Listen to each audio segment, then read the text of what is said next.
Hello, and for anyone that's listened to the previous recordings, welcome back. For anyone that hasn't, obviously welcome for the first time. This is the Junior Developer Link pod.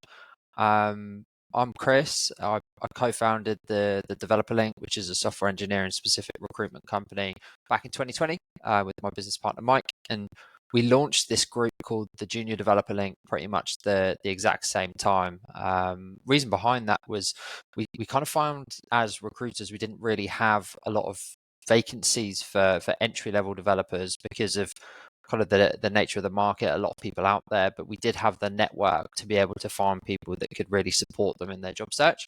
So we did a lot of sort of like virtual talks and virtual meetups, and a lot of the feedback was can't make it to the talk, or like do you have the recording and everything like that. So we decided to push it to kind of offline and more sort of bite-sized useful chunks that that people can listen in sort of podcast form. So lots of exciting ones coming up, but today we've got David Roberts, who's going to be talking a little bit about sort of standing out in tech. And David, I came across yourself just through your LinkedIn content, I think. So welcome, and I guess tell me a little bit about yourself. Hi, Chris. Yeah, and thank you. I think LinkedIn is probably where most people find me. I'm in various places, but LinkedIn is probably where I put the most content, and it's where I interact with most developers because of the way I've been operating in my career, which I'll talk about a little bit. So I've been a software developer. I graduated from university in 2000, so 23 years in this industry, held various roles, obviously, in that time, worked my way up from junior developer, senior developer, leading software development teams. And then in more recent years, I kind of moved into the recruitment side of things. I like to say I was tricked into recruitment.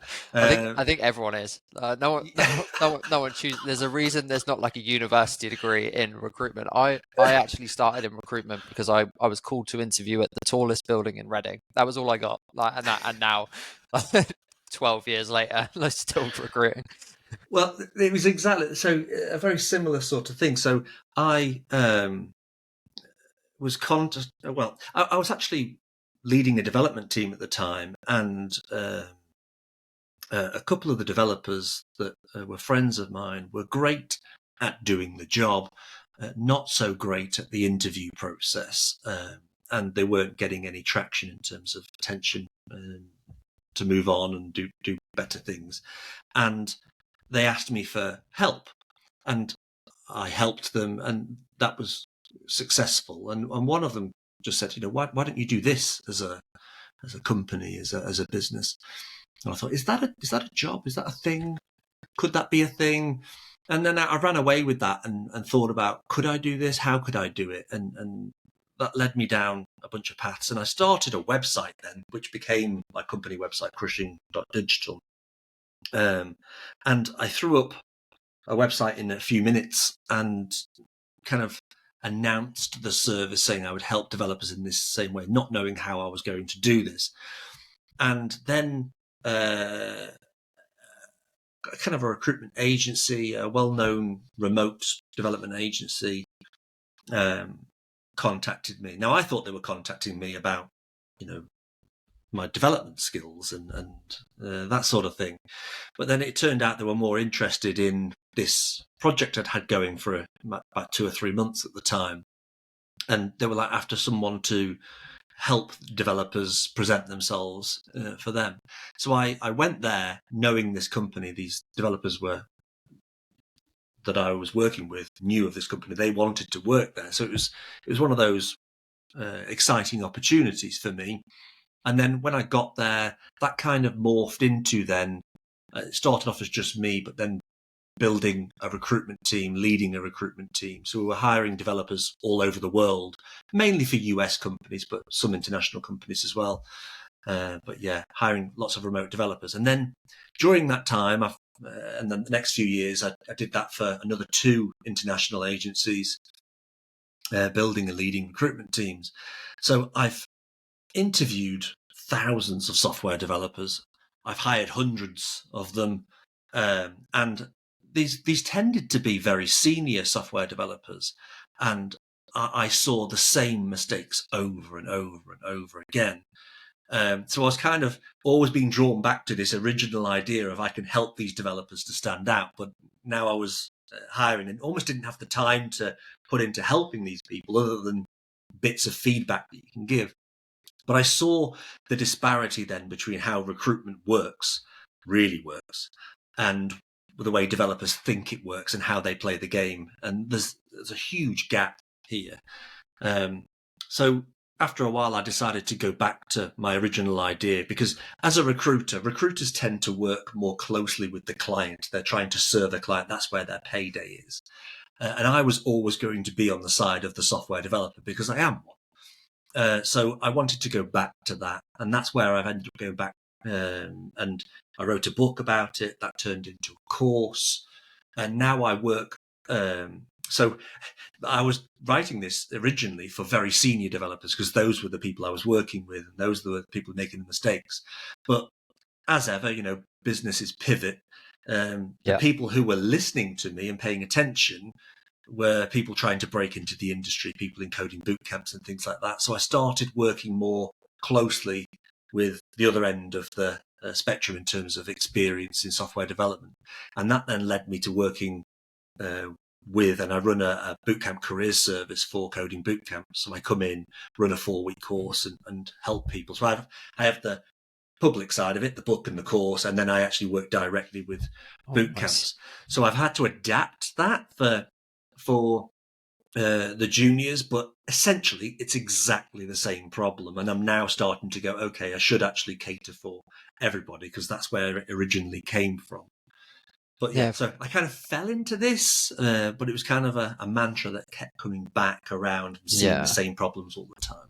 I mean, in that kind of position as well, like you must have been there being like, if this thing that I want to do was a thing, I would use it. And then it's quite hard to leave it, isn't it? Being like, I need that thing that I was going to make. So, and I guess exactly. the more that you're involved in those kind of conversations, the more you see that kind of gap. So, you kind of title it "Standing Out in Tech." I guess why first of all, like why is that important for developers as a whole, and particularly sort of junior developers? Yeah, so I always tell a similar story on this.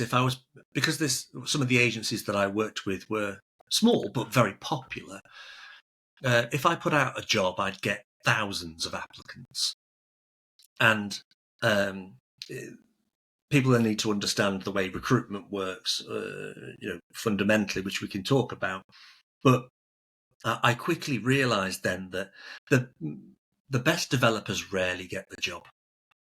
And when you've got thousands of people to process, you have to filter on certain things, and you have to make best guesses and judgments because time is of the essence, which we can talk about. So I quickly realized that recruiters, me included, you miss out on a lot of great developers just because those developers aren't presenting themselves in the right way. They aren't making the recruiter feel confident enough that they're the right person to spend more time with. So it was less about the standard things that I hear back from developers right now, where they go, I've been rejected from 400 job applications. I'm going to go and learn another algorithm, learn another language, learn another framework. And I was almost screaming in my head that going and doing those things won't help you. You need to learn to present what you've already got. And most people do the exact same thing, and therefore they don't stand out. And if you're doing the same thing as everybody else and you're one of thousands of applicants, then you've got a 1 in a few thousand chance of getting an interview and getting the job. And that's why most people are getting rejected straight off the bat. So standing out was the best way I could phrase it, to say there's nothing actually wrong with how much you know, what you know. It's more to do with the real problem is more to do with how you present yourself. Yeah, for sure. And I think that's such a good point, and particularly prevalent at the moment with kind of how many layoffs there are and things like that. Like I see there's definitely something wrong, and I see a lot of this on LinkedIn with the way that the LinkedIn are processing the volume of applicants and all that kind Yeah. of stuff. But I barely see posts even for a kind of senior and quite niche roles that have less than 100 applicants on every single role, and it is a case of that it's a very low percentage of people that are even qualified for the role for in a lot of cases. But if you're getting dozens and dozens of applications that are, it is a case of you have to, like you said, filter in some way, and a lot of that is through quite sort of menial stuff like keywords and all of that, Mhm. just to bring the sort of numbers down. So it is a really prevalent problem, and I think the more junior you go, I think the pool of applicants and pool of potential applicants is a lot higher, right? Yes. So we used to have to wait, for once the graduates came out of a university course, they'd all get snapped up pretty quickly. And then once that pool of candidates is gone, you're waiting until the following year for the next batch. But with the launch of coding boot camps, we're getting developers thick and fast. We don't have to wait a year anymore. You might have to wait a week or a few days, and then there's a whole new batch coming out. And they all look the same. And this is the problem where I think a lot of those junior developers, but it also applies to seniors, they're all relying on something. So for juniors in boot camps, they're relying on that boot camp certificate, and senior developers relying on their experience. I've worked at these companies, but there's far more to it. Like, what did you actually do while you were there? And this is where I say to people in coding boot camps, nobody values your certificate. It doesn't mean anything to the industry. It doesn't mean anything to a recruiter. And a lot of people get upset when I say that. And I'm not saying that your coding bootcamp is not valuable. There's an immense amount of value that comes out of that bootcamp, depending on how much you applied yourself, obviously. But people have done all that hard work, and now you're waving a piece of paper. And that piece of paper doesn't have the impact that you think it does. What developers need to start doing is unpacking that value and presenting that value and showing how they've taken that knowledge and are applying it, instead of just waving the certificate. Everybody's waving the certificate, and therefore you all look the same. And I think that's the thing as well. Like, say, for example, you have 1 week, 500 people graduate from boot camps. Like, they've all graduated, and the level, say, for example, it's one of these 12-week or kind of 3-4 month boot camps.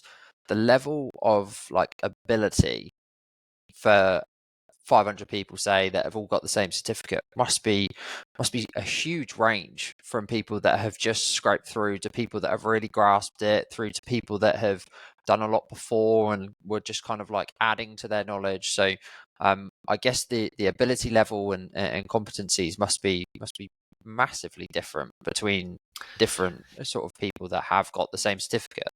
Yeah, and I always ask developers, what do you think the employer is looking for when they are hiring someone who's fresh out of a coding bootcamp? If they're accepting that someone's brand new, a graduate of some variety, it doesn't have to be a coding bootcamp, but if they're accepting someone at that junior entry level, what are they expecting? The social media nowadays would have you think that they're looking for someone who knows absolutely everything, and it's simply not the case. Senior developers don't know everything. I think junior developers nowadays know far more algorithms than I've ever known. And it's ridiculous that they're not even going to use these things in their day-to-day life. It's strange what the industry is actually doing to itself right now. But I say when they're looking for an entry-level graduate, I always say to developers, "You're very expensive," and they go, oh, "I am not. I'm a junior. I'm much cheaper than a senior." And I say, "Yes, but," and my next phrase that gets me into trouble is, "You're a burden." As a junior developer, and I go, "I'm going somewhere. Give me a second. I'm going somewhere." So when I hire a junior developer, and I've been leading small software development teams where we've gone, okay, we need to hire more people, and the company owner or management would say, we can't afford a senior, you can have a junior. Now, me as the development lead, I'd be thinking, I really can't afford a junior right now, because I can't afford for my small team to be reduced because I'm going to have to take my senior developer, take them out of their day-to-day. So I get nothing from them. And I have to give them to you, the junior, sit there and help you for 8 hours a day. And that's the burden. And hand-holding for 8 hours. So I pay the senior. My team as a whole is slower. And I'm paying the senior developer and the junior developer wage to get them up to speed. Yes, I know there's a long-term goal here, getting that person up to speed. But that's the problem is, certainly in startups and small companies, like, can we afford that slowdown right now? Yeah, because like you said, I've never really thought about it that way. You are immediately paying more money to be a man down, right? Yeah, and it's a big choice. The smaller the development team, it's a big choice. So what are you looking for? Well, what am I looking for as that team leader? And I'd be looking for someone who doesn't require 8 hours of hand-holding. If I can find someone who's more proactive, someone who's not just waiting, lots of developers, even senior developers go, I'm not learning that new technology. You pay me, I'll learn. I'm like, okay, but somebody else is going to do it. And then lots of people coming through boot camps, they're going, someone's taught me all of those things. And I go, great. Did you pay attention that day on that course? Have you applied it? Were you drunk? I don't know. It could be anything going on. So I'm looking for someone who's not just taken that knowledge in, but has then taken it and is expanding on it and using that and applying it. That proactive element, because it's the only thing I've got. We can't filter on experience. So I filter on how proactive are you? Because if I can find the most proactive developers, and I've had great success with this, then I go, I don't need to give you my senior developer for 8 hours a day to handhold. I might need to give them to you for 2 hours a day for guidance, and then you'll be proactive about researching the problems and progressing on your own. So I'm looking for that spark. And people think when I talk about passion that you've got to have a React tattoo on your face, and you sing about React all day long, or whatever the technology is that you're using. Passion for me is, how can you show that you actually want to do this? That's it, nothing more. And most people say, well, if I ask anyone, go, okay, what side projects have you got, or what are you doing outside to progress? How are you trying to break into this industry? What are you doing? And they say, I'm not working in my own time. I'll only learn if you pay me to learn. And I said, well, where's that passion that, this is where we get into people's LinkedIn profiles, and their about section is, I'm super passionate about tech. I'm so passionate about coding. I'm going to change the world with code. And yet you don't want to do anything to better yourself, to make it seem like you actually want to do this. And that's where everyone's saying the same things, and there's no way for me to filter. So how you present yourself on LinkedIn is paramount for me. Yeah. And obviously, nothing against anyone that does have a React tattoo on their face, but short of kind of doing that, like, cool. How do people, I guess, just show that they are proactive? You can't just write down I am proactive. So how do you show that to either companies that you're already talking to, or I guess the hardest bit is getting the company to talk to in the first place, right? So how do you show that you're a proactive person? So the first thing is, when someone comes, and if you apply for a job, if someone's going to look at your profile, in fact, we need to rewind a little bit here, because the first thing that's going to happen is you're going to apply for a job. And like I said, when I put out a job, I'd get thousands of applicants. And then the real kicker comes in, that because it's recruiters looking, there will be other agencies involved. So we used to talk about this magic number of 3 days. I've got to get my candidates in front of that client in 3 days. Otherwise, that calendar of the client is going to be flooded with alternative developers, and we're not going to get paid. So they go through your LinkedIn profiles extremely quickly. I like to refer to this as Tinder for jobs. It's the swipe left, no, and then swipe right for the odd one or two that present themselves in the right way. So you have to have that skeletal structure in place, and this gets a little bit controversial. And I talk about having a banner image that tells me exactly what you do. Most people don't use a banner image on LinkedIn at all, but why waste the opportunity? Yeah. The headline's the really controversial bit, because most senior developers say, I don't want to pigeonhole myself, limit myself to a certain technology. So they just say software developer, programmer, computer engineer, whatever the term is that they're using. But I like to remind people that recruiters aren't searching for software engineer, software developer, programmer. Code wizard is one of my favorites. It's like no one's searching for this. You need to think about your customer and what they're trying to find. So a recruiter is often not technical. It's highly likely they're not going to be technical, but they've been given this buzzword bingo tick sheet of a job specification to try and find. And they go, okay, I'm looking for a Node, React, TypeScript, whatever developer. And your headline has that opportunity to say, even just front-end or back-end developers not enough. It's like front-end developer specializing in React, or listing the technology. Confirm to the person you're in the right place. And then the about section, there is room for that I'm passionate phrase, but it doesn't come first. You need to be telling the person who's arriving at your profile, you're in the right place, keep reading. And this is what I do, and here's how here's how I can showcase I'm making more of this. I'm being proactive about this. But for coding juniors then, a senior can rely on their experience section. It's just about what they've been doing in the last few years. Now, if you're a junior, you don't have anything in your experience section to write home about. There's certainly nothing relevant to this industry, usually. So if you can't use your experience section, you have to leverage other parts. It's like Arnold Schwarzenegger used to say, he was teaching people to pose for things. He was like, if you don't have the legs, don't showcase the legs, or you don't strike that pose if it's not your strong point. You focus on your good bits. So this is where junior developers are downloading resume templates that are all focused on, the main part of that document is their experience. And the whole document pointing at the thing you don't have is a bad sign. So if you don't have the experience, you've got to rely on something else. And this is where your activity section really comes into play in LinkedIn. And I always say to people, LinkedIn is more important than any resume, because the recruiters always focus on LinkedIn first, because they can go through all these applicants quicker. It's always in the same format. Looking at different formats for every document you look at makes your head explode. So the activity then, I teach students to start documenting their journey. And it's like every day, if you're junior, you're trying to break into this industry, what are you doing to make that happen? How are you being proactive? And so if you're doing that, you should be coding every day or every other day and learning new things. And it's like, whenever you learn something, that's great. But how does the world know about that? And I teach people then to go, whenever you're at that point at the end of the day and you're about to commit code, an alarm bell should go off in your head.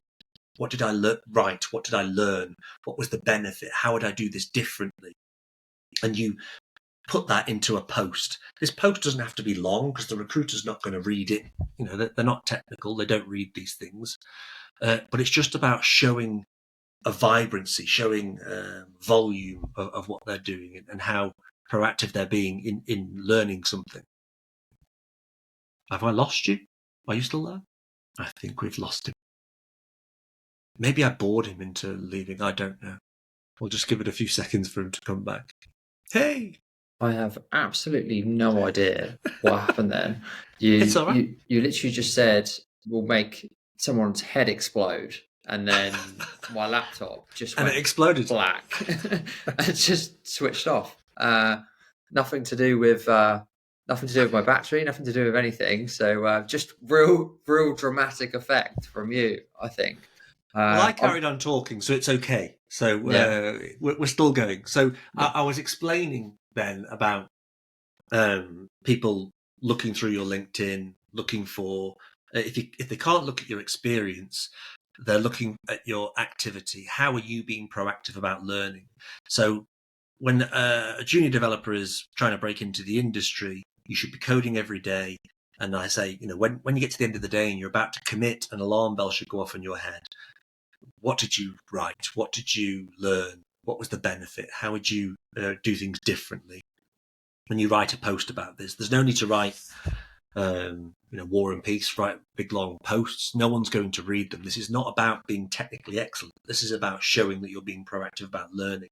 So it's a code snippet, a screenshot, 3 or 4 lines about what you're learning and what you're writing, and you post this every day. This then starts to flesh out your profile then and show that you're not just being taught something on a course every day.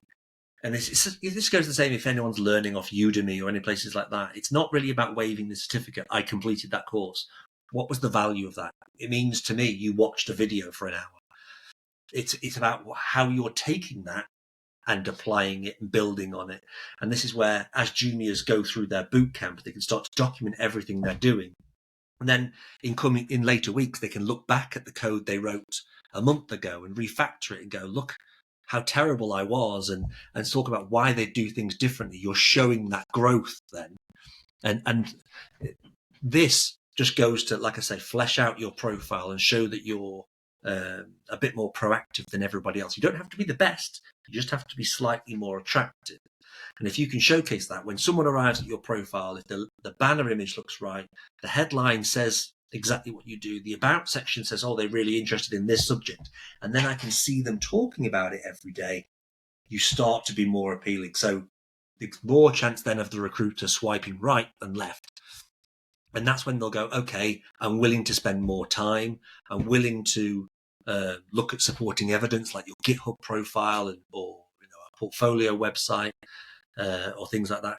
The worst case scenario for a recruiter is you might say, I do multiple different technologies. Senior developers are more guilty of this.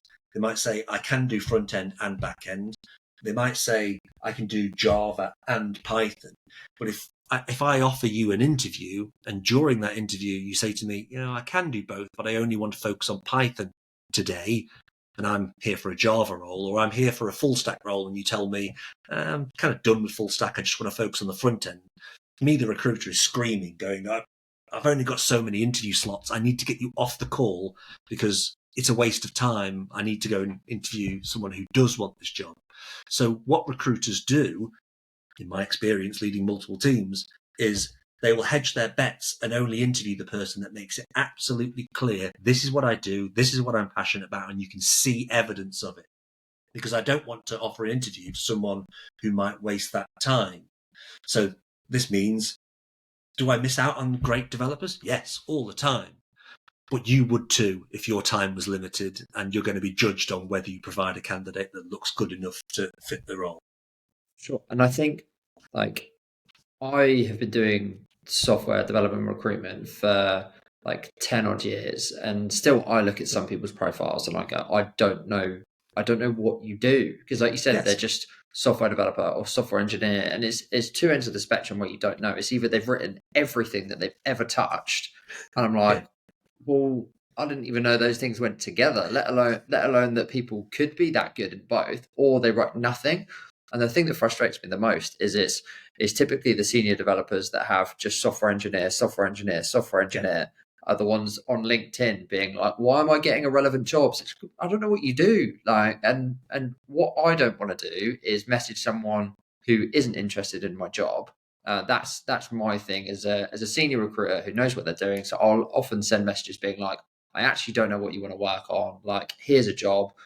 Like, let me know if this might be of interest to you. But the recruitment industry is also extremely, ironically, junior led, and you have a lot of companies that have junior recruiters working with them. It's a very common job coming out straight out of university, and you have a lot of people that you will interact with that haven't been doing it very long. And if it's not clear to them what you're doing, they will literally, as you said, David, they'll literally just skip over your profile, because what they don't want to do is put a CV on either their manager's desk, like internally, and be like, I think this person's great, and them not be right.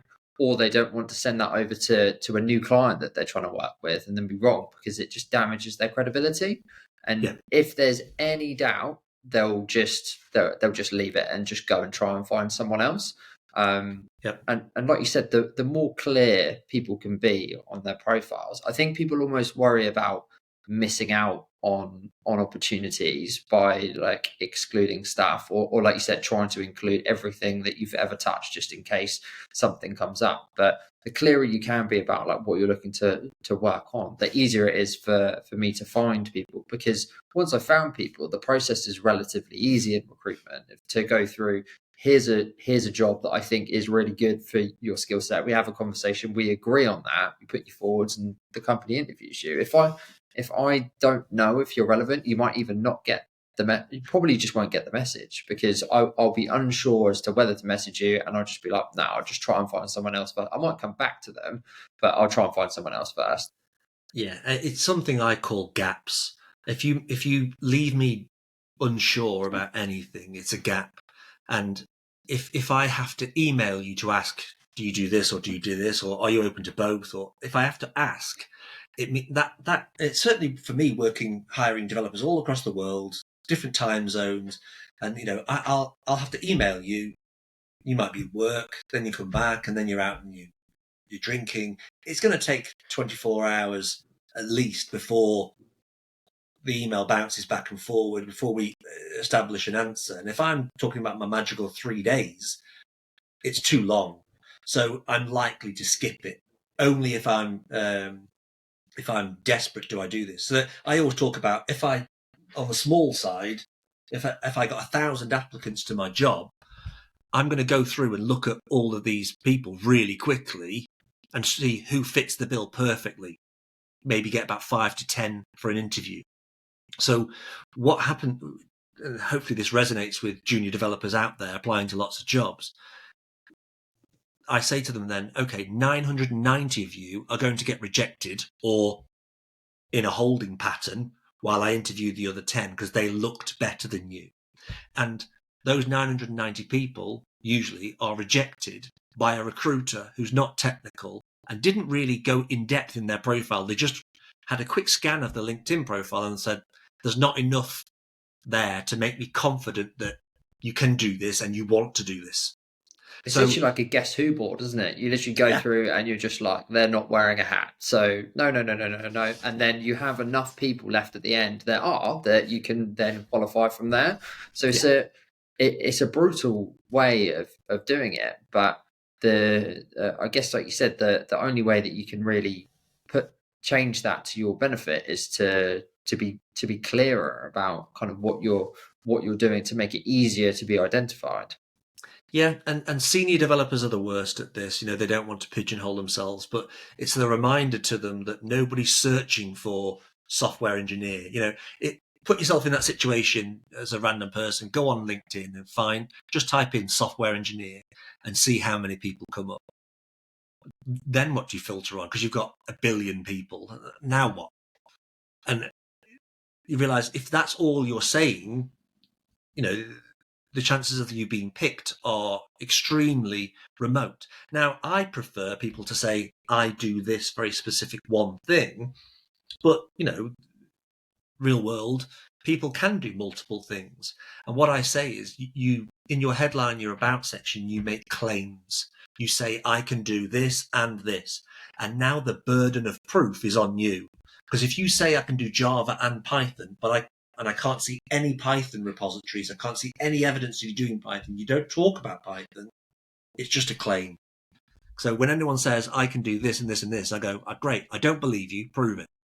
And that's when I go, what is the one piece of evidence? What is that thing that you can show me that proves you can do this job? And most of the time that's hidden, whether that's hidden on GitHub, hidden on their personal website, hidden somewhere that the recruiter is never going to see. For sure.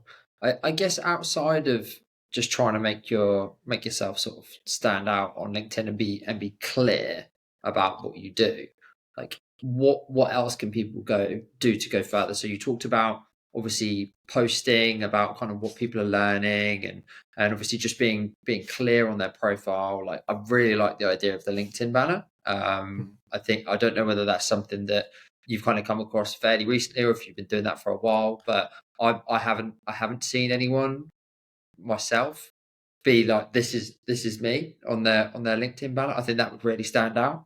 And the other thing for me on LinkedIn that I am particularly, I guess, sort of like grabs my attention as a recruiter is a little bit of personality alongside the kind of thing. So I still remember my favorite one that I've seen was, I don't know if you've seen Anchorman, but that he just goes, I code in JavaScript, or it might be JavaScript. I'm not sure if it's a soft J.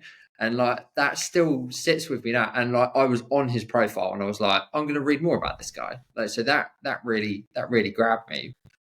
Yeah, I think a bit of personality goes a long way. And this is where, when I tell people to document their journey, some people will just write posts, when I say just, that's a great thing to people writing posts.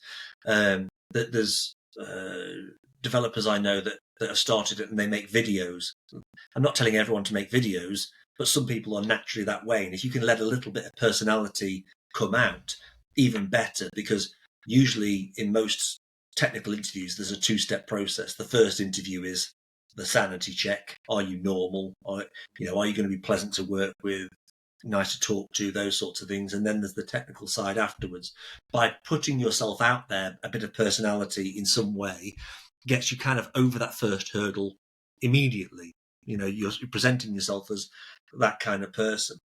So I do tell people to put personality into it, but they're only going to look for the personality if they like what they see, if you're definitely a match for the job. So the banner image is a new thing for me. And I kind of talk about this in a way. It's like, if you've got a shop, and that's the way people need to think of themselves, software developers need to think of themselves, is you're a shop, and currently you're not putting your best products in the window. And then ideally we put a nice big pink neon sign going, hey, everyone come in here. Without it, you're not going to get the traffic to the store, right? You've got to do the marketing. So I think a lot of great developers are out there. They're just not showcasing what they can do.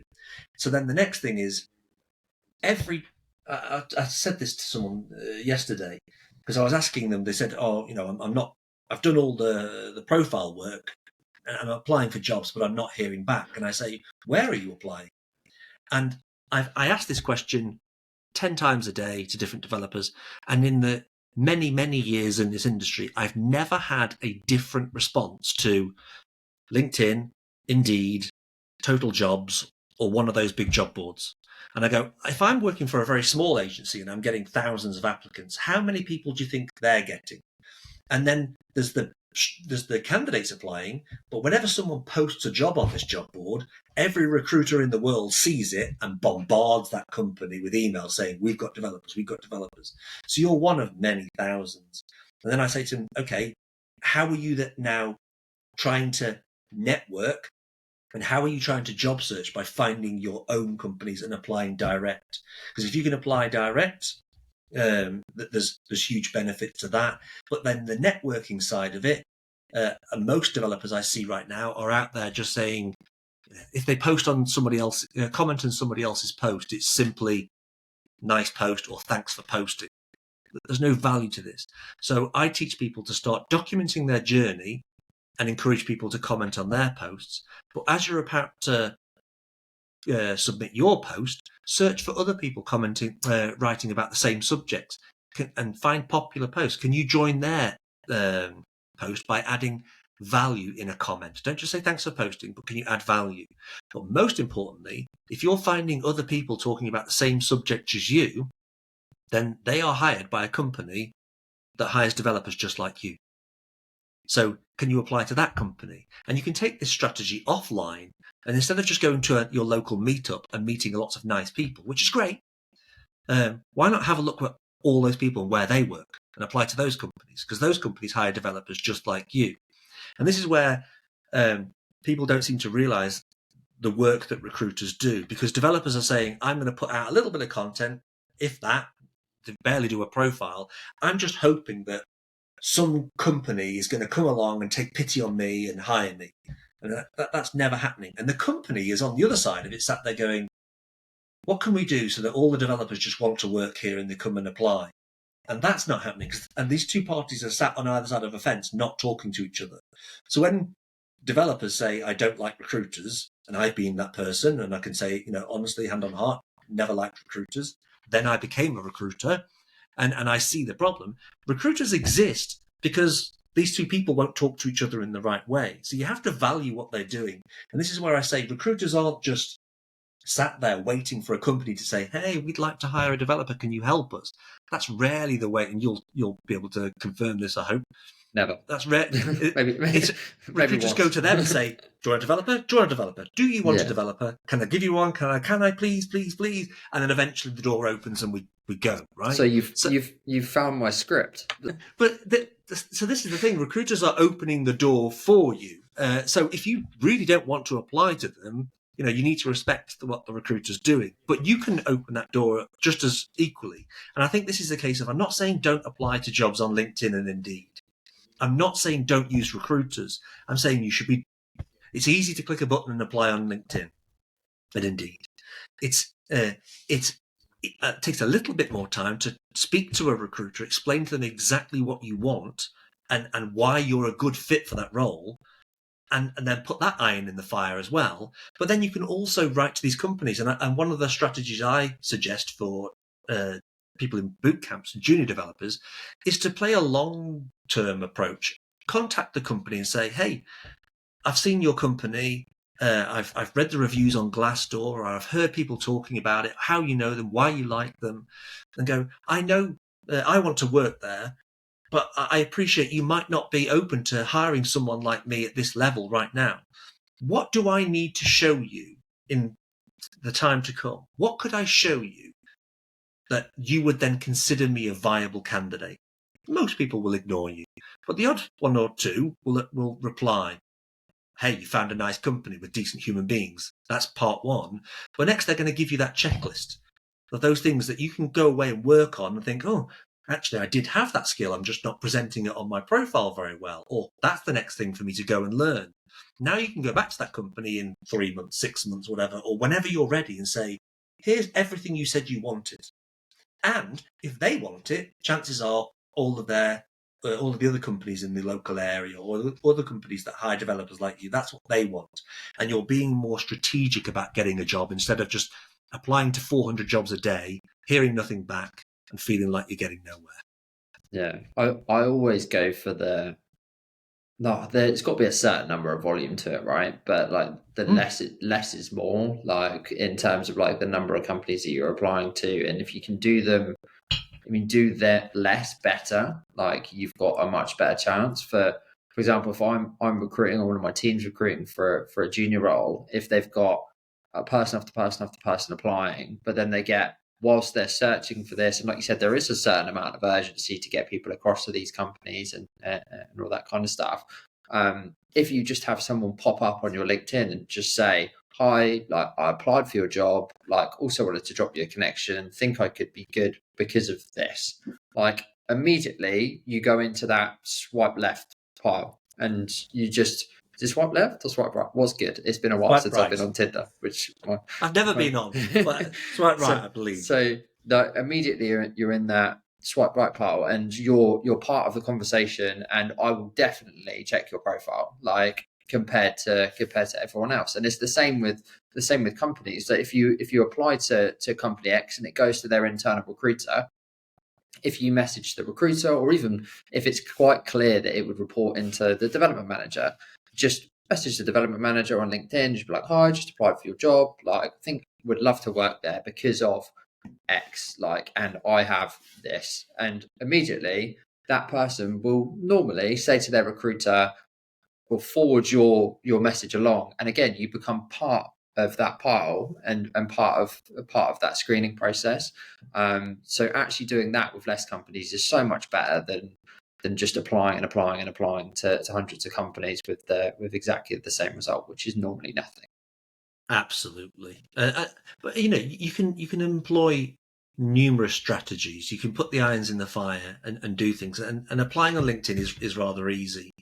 But and talking to recruiters takes a little bit more time. But now that's another asynchronous person who's off and running and working for you, and then you can be applying direct in all these things. I always think back to again, it was that developer that said, hey, you should do this as a job, back at the startup when we were talking. It was when I hired that person, I was leading a very small development team, and we interviewed lots of graduates because that's what the pay rate that the company wanted to pay. So I interviewed so many graduates, and the HR person sat next to me, went in every interview, and every interview they'd come out and go, they seem great, what about them? And I'm like, no. Because I knew it was going to slow down my team. It was going to be a problem. And I was already I was already under pressure to deliver the product. I didn't need my team going slower. And then I got into the interview with this one person, and he was very shy, and did the interview, and the HR person walked out and said, well, that's definitely a no. I was like, oh, that's a yes. Because I could see the proactivity about they were one of those people that had been coding for many years on their own steam, and I could see what they were doing. They just didn't have the professional experience. And it wasn't really about the amount of years that they had doing these things. It was about the proactivity, about showing me they were going to go somewhere and do it. And I hired that person, and it became very apparent very quickly that they were the best person on the team, because we're more proactive about learning new things. And I had people with many years of experience, and they just leapfrogged them. To this day, still the best developer I know. And it was purely down to proactivity, nothing else. Yeah, and literally, like, coming full circle to what you said at the start about kind of being proactive, and that being the number one thing that the kind of people are looking for in a junior. If you can send that message and show that you are proactive and that's why you want to work there. Like, I think I get a lot of messages that are quite clearly cut and paste, which goes nowhere. But if someone has read it and been like, oh, I'm really interested in working in like this industry or with this particular technology, and you've clearly taken the time to read it, like, I value that massively. So like, at the actual manager receiving that message for a junior posting, like, that's going to be huge, and a huge tick point, because that's the hardest thing to find, right? They just want to find someone that can be proactive and can be trusted, because I guess it's that fine line between knowing that someone, like, obviously at a junior level they're going to need help, but you want someone that's going to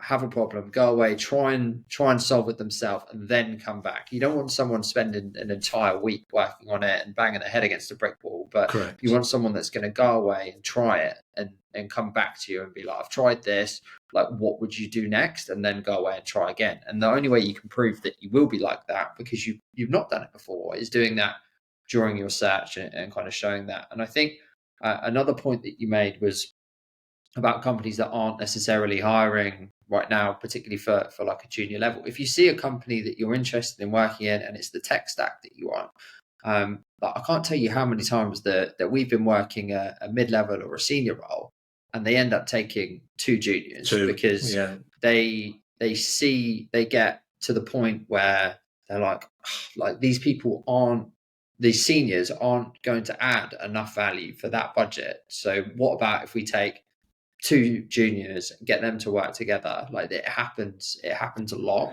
So it's still always worth reaching out. How often do you hear this as well? And I bet this is, I know the answer. It's when a recruiter goes to a company and says, are you hiring? The answer is no.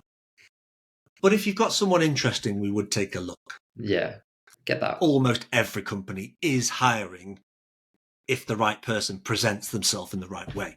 Yeah, for sure. There's always, like, even us, there's X amount of experience and like knowledge within the industry that we would have to be like, oh, I mean, that's a no-brainer. So if you are, it might be, and they'll have a particular like list of what would be a hire for them, like, right now, that they can say no to. And it might be, for some companies, it might be lives locally and like round the corner so that they can be part of the team that we're trying to build. Or it might just be that if they had experience with React Native, we really want to move towards that. So if someone like that came along, otherwise we're not hiring. So there's always something that companies will hire. So it's still worth doing that outreach if you see a company that's interesting. And again, going back to the start, because you asked, why call the book and the course and the things like that, why call it Standing Out in Tech? And so to stand out in tech, it is to do the things that everybody else won't do. And if you're trying to break into software development and you're pick whatever tech stack you're about to try and get into, go and search for the other developers that are doing that and look at their profiles. The main thing is their LinkedIn profile will suck. You probably won't be able to get to their GitHub. You won't see any supporting evidence. They aren't documenting their journey. There's no evidence to prove that they're doing anything. And you'll quickly start to think they all look the same. And that's why everything I'm teaching everyone how to do is to do the things that everybody else won't do. And that's from filling out your profiles to how you network, to how you apply for jobs, the whole thing. And if when I say these things to you, you come up with a very quick solution, like apply on LinkedIn. And then the other classic was someone only yesterday when I was saying apply directly to some of these companies, they went, okay, I write a different email to every single person. I went, no, you can write a template, just make it, but it, maybe tweak it for why you want to work there, but write the template. Then I'll just use ChatGPT for that. And it's nothing against using ChatGPT, but everyone's always looking for the generic, fastest way to do something. And there are times to be generic, and there's a time to put a little stamp of you onto it. And this is where everybody else won't do this, which is why standing out in tech is really easy if you know how. Yeah, I read so much from people like Gary Vee and all these salespeople, because that's essentially what you're doing is selling yourself. And it like the biggest thing is personalization at scale, right? And it's like for example, on a job application, like if you're sending follow-up emails or like sending LinkedIn connections, the about you is not going to change because you're you. Whereas like the reason why you want to work at that company should. And it might be the same job at 20 different companies. So the about you and why you want to work at that job doesn't change. But again, the company should be different because you're probably applying to startups, companies that are remote, companies that are local, like all of those things. Like, and you just tweak that bit and you can leave the rest the same. And that little change, rather than just being like, dear sir or madam, which I get all the time, which I'm not sure why. Like that, I don't know, probably says more about me than other people, but it like just taking the time to be like, hi, so-and-so, sure you've worked at the X company for 5 years, must be a great company. You're sure you're doing great work in the fintech space or like whatever it is. And then add in your template, like about you, like that's all you need to do. It's not about writing from scratch and long email and an essay and cover letters and all that kind of stuff, but just taking the time to be like, this is why I want to work for you as a person, you as a company, or a bit of both is the real difference. Exactly. And on a lighter note, you mentioned Gary Vee there. The name of my company came from when I read Crush It 10 years ago, or whatever it was now. I was working as a CTO then, and I knew I wanted to start something. And the person sat behind me, their desktop background was Gary Vee on stage, and it was like, stop focusing on dumb stuff. And I was like, why am I doing this? Like, I'm gone. I'm going to do this as a career. But there's a video he's got, years old now, and it's so relevant to developers and how they apply to things. The video is called Hard Work and Patience. And about 2/3 of the way through the video, and he's talking about starting a company, but it's relevant to how people are applying for jobs, coming out of creating boot camps and things like that. And he says, every day is going to go by and you're going to look for that one move, that miracle algorithm, something that's going to change your outcome. And I'm going to keep putting in the work. And the years are going to go by, 2016, 2017, 2018, 2019, 2020, 2021. And you're going to be still hoping and praying, and I'm going to be executing. You keep playing the short game and I'll keep playing the long game. And that's exactly what I'm telling students to do, is go, you're looking for a miracle. You're looking for someone to come and take pity on you. You're looking for someone to look past your absence of evidence on your LinkedIn profile, your GitHub profile, your portfolio, or any of your other supporting evidence. You're looking for them to not care that there's nothing to indicate what you do or why you want to do it, and just give you a chance. And it's never going to happen. And you're just hitting apply on LinkedIn because it's really, really easy. And you're sending out your email messages written by ChatGPT. Whereas I think instead of just pressing a button and hoping and not getting anywhere, every day you're back to square one. You need to be growing your strategy, building your network in an organic, authentic way about the tech you want to be found for, and finding jobs that, finding companies that might be interested in you. And every day you're getting closer and closer. Stop playing the long game, like Gary Vee said. Sure. It's interesting because I'm reading, I don't know if you've read it, Atomic Habits at the moment. Yes. And it talks about obviously the 1% changes that you make to kind of continually improve, and use this analogy of like an ice cube sat on a table, and all of the effort that you put in as you kind of like heat up the room around it 1 degree, 1 degree, 1 degree, and you don't see any change in the ice cube. It doesn't melt, but as soon as it gets to that point where it goes past like freezing point and it starts to melt, like that's the stored effort, then kind of cascading over. And I think it's the same with anything, right? Like you have to be improving and doing the right things consistently to do that. But if you start getting that 1% or that bit better now and continue to improve on that, rather than just staying where you are and hoping for the best, and like you said, just kind of cascading as wide a net as possible. If you just improve, then day by day it will get easier. So the interesting thing, and I fundamentally agree with everything you're saying there, is I started documenting my journey for creating this a while back, and friends-ish contacted me very quickly to say, stop doing this. It's really embarrassing what you're doing. Like, stop putting these videos out and this content and all that sort of stuff. And then I got that job at the company that they all wanted to work for.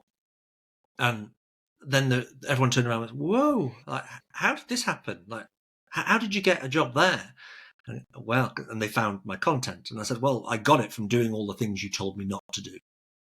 Everyone wants you to stay in your lane and do nothing. And don't get me wrong, I'm talking to coding boot camps, I'm talking to senior developers. So all my content was based around senior developers because that's what I know. And that's what I've been hiring. That's what I am. But senior developers don't listen to a word I say. I don't know why. It's hard to tell senior developers that they're bad at presenting themselves. And they go, well, I got the job. I always have to remind senior developers, everyone I've hired, I wrote your CV for you. I wrote your resume because it was so terrible I couldn't send it to clients. I can't think of a single developer I haven't written their resume for. Oh yeah, it's terrible. So we had this thing in one of the companies where we said, to train the recruitment team, let's go and find the 10 best developers we have, look at their profiles and emulate those people. So I did this. I knew the 10 people I wanted to pick, found their profiles, and then we started to analyze. The only commonality I could find is that all of their profiles suck. They were hired in spite of it, and it was only because we were desperate about a certain technology or they were referred by a friend or something like that. So the vast majority of the hires we made were the people who presented themselves in the best way. Now, does that mean we missed out on a lot of great developers? Yeah.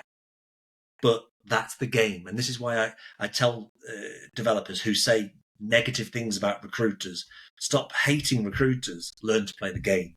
You'll have far more success if you just learn how a recruiter works and what they want. They're your customer at the end of the day.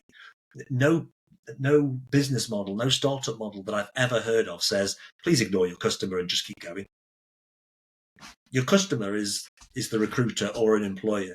And if you're not writing content, if you're not presenting yourself in a way that's for them, most developers are writing it for other developers. They don't care about you. They're not going to employ you. So why are you putting that in the window? You need to be putting the things that's going to get your customer excited, the recruiter. Sure. And just to be clear, David has not been kidnapped or paid to say those kind words about recruiters, but I do agree wholeheartedly with everything that you say. So I'm conscious that we've been going for nearly an hour, so I feel like I could talk about this literally all day, as you obviously do for a living. Yeah, so I'll wrap up there. I guess if anyone wants to reach out either about your course or just things in general, like where's the best place to get in contact with you? So the website is crushing.digital. Obviously, you can find me, all the links to my social profiles, LinkedIn, TikTok, that sort of thing there. And my email address is david@crushing.digital. Yeah, if anyone wants any help or wants to talk to me, please reach out. Fantastic. Thanks so much, David. Really enjoyed that. One of the things I was going to say is for your listeners, if they'd like a discount code for my products as well, I can happily give you that, and maybe you could let anyone have that if they want it.